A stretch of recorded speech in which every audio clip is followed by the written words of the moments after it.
Bonjour à tous et bienvenue dans cette nouvelle vidéo unboxing. Bonjour à tous, bienvenue dans cette vidéo unboxing.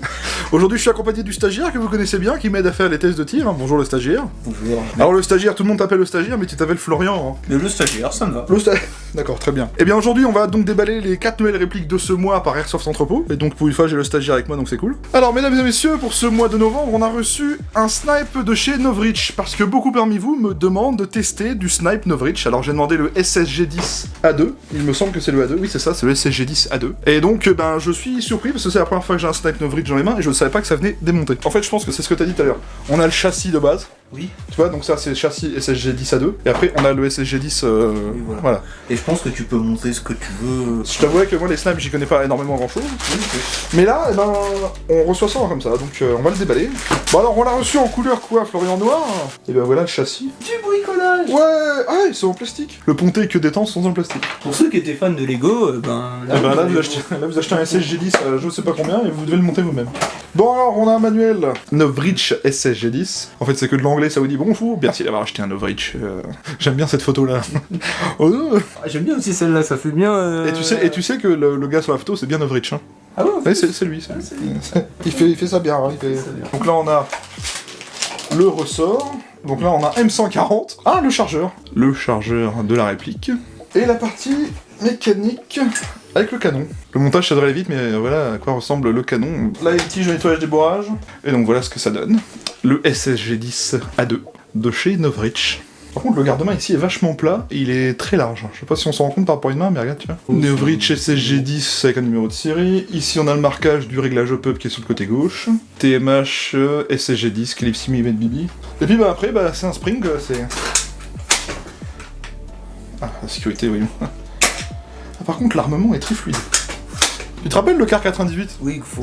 C'était un peu dur. Oui, ah là, c'est fluide de ouf. Eh ben, je suis pressé de voir ce que ça donne, mon petit Florian. Bon, alors, on a un autre ressort de fourni, donc c'est un M140. Alors, je sais pas ce qu'il y a comme ressort de base dedans. Donc, on verra ça pour la review en détail. À la rigueur, on fera un test de tir sur le stagiaire. Ouais, à 40 mètres, hein. Ah non, à 10 mètres. Ouais. Et puis, j'imagine que le chargeur vient se mettre là. Tout à fait. Moi, le chargeur est discret. Hein. Et tu disais que les chargeurs étaient à vendre combien ? 9,90€. Ah oui. Bon, ok, très bien. On va mettre ça de côté, et puis on va prendre une autre réplique. Ça ? Et c'est lourd ? Ah oui, tu peux le porter si tu veux. Ouais. Tiens, mais lui le chargeur dedans. Tiens. T'as vu ? Il est simple. Alors, la deuxième réplique longue de ce mois de novembre. Alors c'est un truc que j'ai jamais essayé sur la chaîne jusqu'à maintenant. C'est une arme qui est quand même connue, mais que bah on voit beaucoup moins maintenant sur le terrain. Quand je faisais de l'airsoft il y a quelques années, on en voyait beaucoup. Donc ça nous vient de chez King Arms, que vous voyez cette belle boîte. Le papier en France est fourni par Airsoft Entrepôt. Je vais laisser le stagiaire le lire entièrement de A à Z. Non, je rigole. Et voici donc la réplique que j'ai demandée. Le Galil MAR de chez King Arms. Bon, la Galil, c'est une arme israélienne hein, qu'on connaît bien. Elle est sortie de... Je ne sais même plus quand est-ce qu'ils ont sorti le premier modèle, mais voilà. Dans la boîte, on a une tige de nettoyage des bourrages. Quand on commence l'airsoft, c'est toujours bien d'en avoir une. On a un chargeur mid-cap en métal. Ça, c'est plutôt cool. Alors, le chargeur est long, hein. Je sais pas si vous voyez par rapport à ma main, mais... C'est pas un chargeur d'AK classique, ni un chargeur d'M4 classique. Le chargeur d'M4 classique, il est bien plus court. Hein. La Galil MAR. Et voici donc la réplique... La seconde réplique, pardon. Le Galil. Bah, c'est la première fois que j'en fais un, comme je vous le disais. Mais c'est pas la version de base, c'est une version un peu modernisée et un peu compacte, avec une crosse pliante. Il me semble que la première version avait aussi une crosse pliante. Donc la Galil, je trouve que c'est un truc un peu bizarre, parce que... On a un sélecteur de tir type AK, mais sur ce modèle, vous voyez, on a l'impression qu'on en a un ici, là. Sinon c'est la même chose qu'un AK, c'est-à-dire que on enlève le chargeur comme ça. Ça se met comme un chargeur d'AK. Donc la crosse repliante, si on baisse un peu, hop, et qu'on rabat comme ça sur le côté pour que ça soit encore plus compact. On va avoir le lever d'armement fonctionnel pour aller régler le hop-up. Un peu comme sur un type AK, hop-up avec une tirette qu'on tire à gauche ou à droite. Il y a beaucoup de métal quand même sur la réplique. Hein. Tout est en métal, sauf le garde-main et la poignée. Mais pour le reste, c'est vraiment du métal de partout. Moi, je pense que ça fait pas loin des 3 kg, si ça fait pas 3 kg, honnêtement. Ici, on a le marquage du sélecteur de tir. Voilà. Là, on va avoir un marquage Israel Military Industry Ltd IMI. Là, on a S Auto Galil, calibre 223 Remington, modèle 392 IMI Israël. Le marquage du sélecteur de tir, pardon, mais de l'autre côté. Sur le chargeur, King Arms for Airsoft Gun Only. Par contre, j'ai remarqué quelque chose. Cette partie-là, tu vois, c'est usiné CNC. C'est fait par machine-outil. Parce que tu vois, regarde, on voit les traces. Cette partie-là, pas tout le corps, hein, mais cette partie-là qui est en dessous, là, et ben ça, c'est usiné CNC. Je vous en prie, stagiaire, portez-la si vous voulez voir ce que ça donne.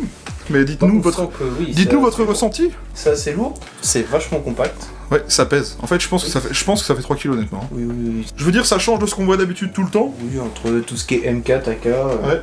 Et si tu veux un truc compact, eh ben t'as un Galil compact au final. Alors à voir ce que ça vaut en perf de tir, etc. Mais... Toi, tu t'amuses pas à jouer qu'à une main avec. Honnêtement, c'est sympa ça. Bah, je me suis dit, c'est bien, on va faire un Galil, j'en ai jamais fait, donc ça change un peu quoi. Eh bien, très bien, bah passons à la suite. On va mettre ça de côté. Alors, Florian, j'ai demandé ça. Il y en a pas mal qui me l'ont demandé. Parce que ça fait déjà un petit moment que je le vois passer sur certaines vidéos. Oui, j'ai demandé le MP2A1 Northeast Airsoft. C'est un Uzi, tout simplement. Un Uzi. Ça fait longtemps qu'on me le demande, et bien aujourd'hui c'est chose faite. Alors la première chose, oui, qu'on s'est dit avec Florian quand on a ouvert le carton tout à l'heure, c'est on prend la boîte, ça pèse. Ça pèse. Je pense que c'est petit, mais ça pèse. La boîte est plutôt sympa. On a ici la croix de fer allemande, Bundeswehr. Je crois que c'est la police. La police allemande. Je suis pas sûr, mais il me semble que c'est un truc comme ça. Northeast Airsoft, juste ici, calibre 6 mm, machine and pistol, gas blowback, submachine gun. Ça j'ai compris. Ah bon alors Ah d'accord, ok. Bon, ma machine and pistol, ça rappelle un peu MP5 pour le coup. Mais... Bon, dans la boîte, on a un manuel plutôt sympa avec une croix de fer. Ah, ça a l'air complet. Hein. Ouais, par contre, ouais, vache. Ah oui, ça a l'air complet dedans, mine de rien. Alors, par contre, il y a que de l'anglais. Hein. Au moins, il y a un manuel. Il y a encore des répliques qu'on a fait il y a pas longtemps, il n'y a pas de manuel. Hein. Oui. Ah, un plomb éclaté. Ça, j'aime bien quand il y a un plomb éclaté. Parce que quand on a des problèmes de pièces, et ben on trouve. Okay. Toutes les coordonnées. Ah oui, tout est détaillé, quoi. C'est parfait. Ouais, c'est bien. Le rappel à la loi en français par sur cet entrepôt. Un petit support carton pour protéger. Bon, on va déballer tout ça tranquillement. Alors là, on a quoi? J'imagine que c'est le chargeur. En tout cas, ça bouge pas. Hein. Oui, non, là, c'est pas prêt de boucher. Et ben même le chargeur est emballé proprement, regardez-moi ça. Military Submachine Gun Magazine. Oh bah il est encore emballé dans du plastique en plus. C'est quelle marque? Northeast Airsoft. Alors, petite info, Northeast Airsoft, mon petit Florian, c'est ceux qui vont sortir le fameux GBBR bientôt. Ah. Eh oui, c'est ce fabricant. Alors le chargeur est... Ah, il y a une texte... Il est en acier. Le chargeur est en acier, les gars. En tout cas, voilà, il y a des marquages dessus. 10, 20, 32, donc c'est le nombre de coups du vrai chargeur. Il y a que d'un côté, par contre, les marquages. 10, 20 et 32, ok. Et sortons, bah, la réplique. Bah, c'est pareil, elle bouge pas, oh la vache, le poker. Et voilà la réplique.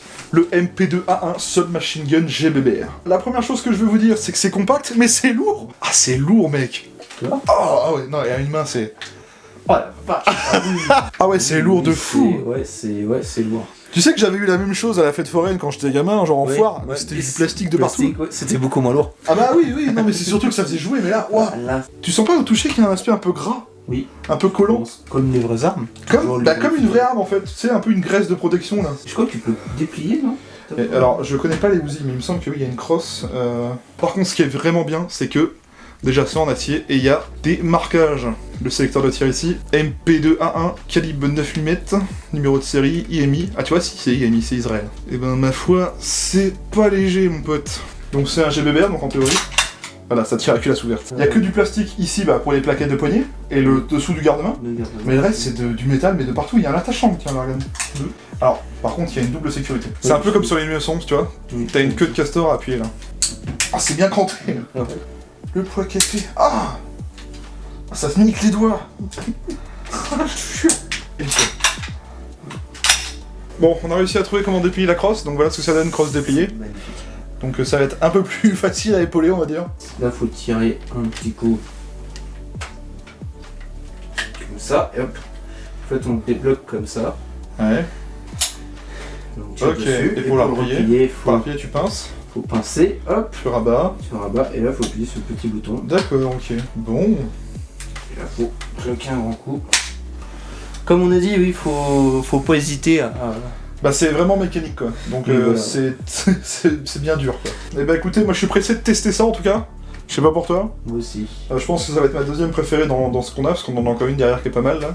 Bon ok, très bien, bah on finit par la dernière réplique, allons-y. Eh bien, la dernière réplique de cet unboxing d'Airsoft Entrepôt. Alors je sais qu'il y en a un qui va être content, parce que dans les commentaires j'en ai reçu deux qui me disaient quand est-ce que tu nous testes la P90 Plus qui vient de sortir. Elle est sortie cette année. Hein. Donc la P90 Plus, pour ceux qui ne savent pas, c'est la nouvelle P90 de Tokyo Marui. Alors c'est pas un next-gen, attention. C'est un P90 simple, mais avec le M système là, avec les capteurs électroniques de partout. Donc c'est la nouvelle version du P90, on va dire un peu améliorée avec un MOSFET. Donc eh bien la boîte est toute simple. On a le P90 sur un fond noir, mais je sais pas si on voit bien, on n'en se rend pas compte à la vidéo, mais il y a des petits dessins qui nous font un peu comme une carte électronique, vous savez.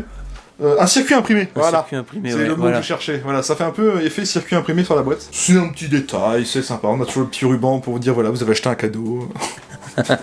Alors faut savoir que c'est Tokyo Marui qui le met le ruban, c'est pas les magasins. Donc voilà, boîte Marui, tout ce qu'il y a de plus simple. J'ai même pas que t'avais un petit nœud comme ça. Et bien quand t'achètes la réplique neuve, pas avec les PA par contre. Pas avec les PA, mais... C'est la première fois que je vois qu'il n'y a rien sous le couvercle. Bon. Oh. Le manuel emballé dans une pochette plastique, sympa. P90+. C'est bien emballé. Il y a un tissu noir sympa dans le fond là. Ouais. Il me semble qu'ils l'ont fabriqué, alors je suis pas sûr, mais ça c'est à vérifier, je vous le vérifierai pour la review pour le coup. Il me semble qu'il est fabriqué en fibre de nylon, mais je ne suis pas sûr, je crois que c'est quand même du polymère. Hein. On verra, mais voilà, en tout cas, en termes visuels, elle est sympa. On a la boîte d'accessoires ici comme d'habitude, donc qu'est-ce qu'on a dedans? Waouh, un simple échantillon de billes, c'est tout, voilà. Bon, tu t'as des trucs de fou. Moi aussi, moi aussi je Je suis pourrais mettre un petit bonbon dedans. Ouais. Donc voilà la boîte. Alors, ça fait comme le P90 TR que je vous ai déjà testé en review. D'ailleurs, je vous mettrai en lien de cette description de la review du P90 TR Tokyo Marui. C'est la même chose que celui-là, mais il n'y avait pas de MOSFET à l'époque. Mais en fait, ils vous mettent un carton qui fait genre que c'est un chargeur aussi. D'accord. Pour le contenu de la boîte, c'est le vrai chargeur est là, tu vois. Oui, voilà. Un chargeur P. Ah, il y a le capuchon. Le capuchon de sécurité juste ici. Et voilà le chargeur de P90 avec des marquages. Avec fausse balle apparente. Donc on a des marquages sur le chargeur. Donc ici, la capacité 50, 25, 5,7 par 28, 10. Alors 5,7 par 28, Florian, pourquoi? C'est le même calibre que le 5.7, le pistolet. D'accord. Oui, puisque c'est Fenerstal qui le fabrique aussi. Donc là on a un marquage Tokyo Marui. Parce qu'en fait, il faut savoir une chose, c'est que le 5.7 est la réplique de points, entre guillemets, conçue pour aller avec le P90. Le P90 Le P90. Comme disent les abonnés belges et suisses. Les Suisses aussi ils disent ça, je crois. Ouais, un petit peu basse. Un petit peu, ça dépend où t'es. Ah, elle est légère. Je m'attendais à plus lourd. Bon, on va enlever le faux chargeur carton. Hein. Donc Florian, si t'as déjà joué à des jeux de guerre, hein, tu sais que... Voilà. Voilà, là il est mis. Et voilà le P90+ Tokyo Marui. Qu'est-ce que vous en pensez? Moi je suis pressé de tester pour voir les perfs et voir la réactivité surtout, avec le MOSFET. On a des marquages. Modèle Project 90, 90, calibre 5,7 par 28. On a un marquage ici, P90, P90 pour les Français, calibre 5,7 par 28. Un numéro de série à l'avant, modèle P90, 50 round magazine. Law Enforcement Government Use Only. Voici la partie basse du P90. Le réglage du hop-up ici, petite trappe. Hop là! Donc c'est accessible, hein, pas de démontage à faire, ça c'est cool. Mais par contre je pense que c'est bien du polymère et que c'est pas de la fibre de nylon. Hein. Il me paraîtrait plus lourd que ça si c'était de la fibre. Je pense honnêtement que c'est la même fabrication que les anciens, mais il y a juste un MOSFET et une queue détente électronique, je pense. L'emplacement de batterie est toujours là. Bon. On verra bien ce que ça donne au test de tir de toute façon.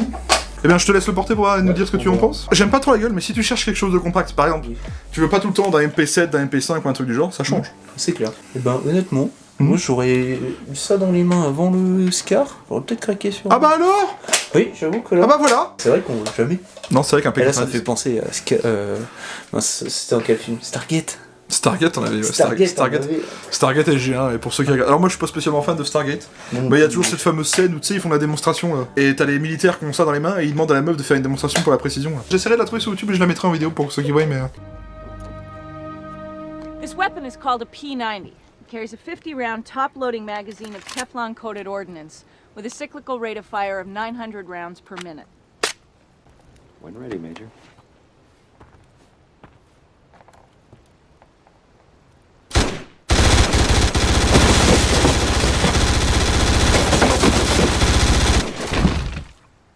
Et bien voilà pour cet unboxing, et bien écoutez, il y a quand même pas mal de choses. Voici donc les prochaines répliques qu'on vous testera pour le mois de novembre. Alors je récapitule, le Galil MAR King Arms, la P90+ Tokyo Marui, MP21 Northeast Airsoft GBBR, et le SSG10A2 de chez Novritsch Airsoft. Voilà donc pour ces fameuses répliques du mois de novembre. Et bien mon petit Florian, on en a déjà 4 à tester, mais je pense qu'on va se marrer. Oui, je pense que ça va être sympa. Alors par contre, je serais déçu que le MP21 ait des perfs de merde. Et bien voilà, merci à tous, j'espère que ça vous a plu.